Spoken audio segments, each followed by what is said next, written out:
Устранение скриполамината. Для этого нам понадобится малярный скотч, сверло на 4 мм.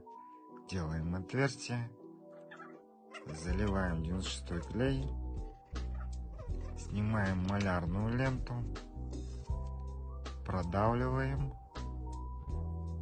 вытираем лишнее тряпочкой. Отверстие заливаем акриловый герметик, протираем. И вот что у нас получается. Пользуйтесь, буду рад, если помог.